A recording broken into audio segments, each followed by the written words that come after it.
o poder. Para quê? Para assegurar a missão que se atribuía ao Estado conquistado pelo terceiro Estado. Ou seja, defender a propriedade primordialmente e também a liberdade, mas sobretudo a propriedade. Eu não estou dizendo, eu estou simplesmente transcrevendo nas minhas palavras a exposição de Vitor Nunes Leal. Depois, havia um objetivo aí de defesa da burguesia contra uma classe que começava a aparecer, a classe dos assalariados. Por isso, Madison, sem nenhum pudor, dizia que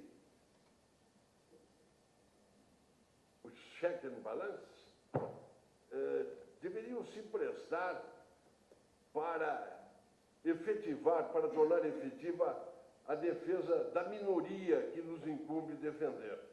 Não é? Da minoria que nos incumbe defender. Vitor Nunes descreve o crescimento do Estado, depois disso, explicando, porém, o verdadeiro sentido sociológico da divisão de poderes. Ele diz, aspas, era um sistema concebido menos para impedir as usurpações do Executivo do que para obstar às reivindicações das massas populares, ainda em embrião, mas já carregadas de ameaça. E nossos publicistas não percebem que era essa a realidade e ficam falando nos desmandos do poder executivo. Como se isso justificasse todo e qualquer tipo de legitimação, já que se falou de legitimação do modo de produção social. O poder é uno e indivisível. Isso sabia Vitor Nunes, que conhecia Hegel. E como? Eu diria que o que falta aos nossos juristas é o discernimento de que o Estado e sociedade constituem dois momentos de uma só unidade, e de que o indivíduo obtém a sua liberdade substancial, diz o velho Hegel, ligando-se ao Estado como a sua essência, como ao fim e ao produto da sua atividade. A construção de Hegel sobre os poderes é bem diferente. Ele diz basicamente que o Estado político divide-se em três diferenças substanciais. O poder de definir e estabelecer o universal, é o poder legislativo, a subsunção dos domínios particulares e dos casos individuais sob o universal, que aí é o poder de governo, e a subjetividade como decisão suprema da vontade. E aí é o poder, aí se localiza o poder do príncipe. O Estado político é uma totalidade. O Estado político é uma totalidade. É isso o que tinha visto o Vitor Nunes Leal. E os outros não viam. Alguns viam, mas fingiam que não viam. Eu vou voltar ao velho Hegel num pequeno trecho em que ele parece que diz muito.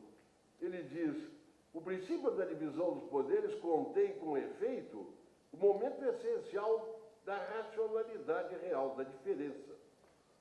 Ora, o entendimento abstrato apreende de um modo que implica, por um lado, a determinação errônea da autonomia absoluta dos poderes, uns com relação aos outros.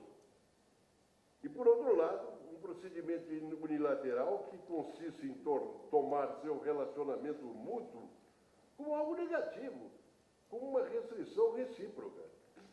Esse modo de ver, que é repetido todos os dias, e nós assistimos isso, esse modo de ver encerra uma hostilidade, um temor de cada qual em face do outro. Cada um aparece como um mal para o outro e o determina a opor-se a ele, o que certamente leva a um equilíbrio geral de contrapesos, mas de modo algum a uma unidade viva. E ele continua mais adiante.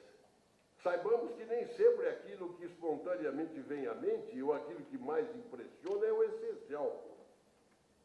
É assim, é verdade que devem ser distinguidos os poderes do Estado, mas cada um deles deve constituir um todo nele próprio e conter nele os outros momentos. Quando se fala da diversidade de eficácia dos poderes, de sua ação e de sua eficiência, é necessário evitar incorrer no enorme erro de considerar as coisas como se cada poder estivesse supostamente lá, abstratamente, por ele próprio, quando os diferentes poderes supostamente se diferenciam apenas enquanto momentos do conceito. Um outro grande jurista nosso foi ministro supremo, Carlos Maximiliano, diz mais ou menos isso ao afirmar que, como no corpo do homem não há no Estado isolamento de órgãos, e sim especialização de funções. Vejam, meus caros, que isso até hoje não compreendem muitos. E quando se lê os jornais, quando se vai à imprensa, ouve rádio, se vê coisas na televisão. Hoje há muitos canais de televisão, né? Vários. Além dos canais privados, há Câmara, Senado, uma porção. E a gente vê nesses canais, em todos eles, muitas vezes, e não se compreendeu isso até agora. Na verdade, eu diria de um modo mais elegante, que a maioria das pessoas é ingênua e não percebe que o poder é uno, é uma unidade. E que, quando falamos que o legislativo procede assim, que o executivo procede assim, que há ativismo judicial ou não há ativismo judicial, não compreendemos aquilo que Vitor compreendeu. Que aí se trata apenas de momentos de uma mesma unidade.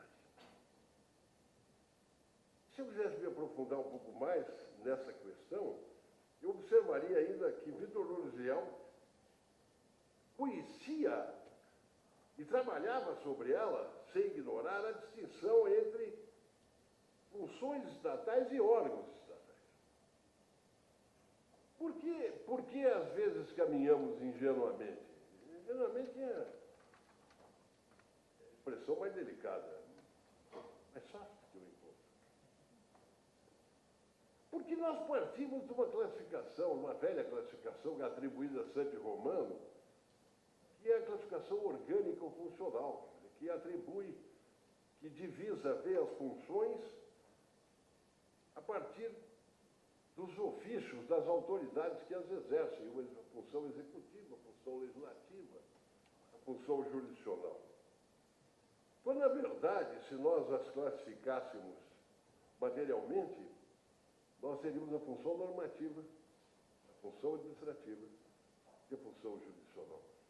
No Brasil, entre nós, quem exerce a função administrativa? O executivo, o judiciário e o legislativo. Quem exerce a função jurisdicional? O judiciário, o legislativo e o executivo. O tal processo administrativo tributário, os grandes julgamentos, nesse país houve momentos até que se falava em impeachment, não é? Como eu ainda sou magistrado, ainda sou juiz, agora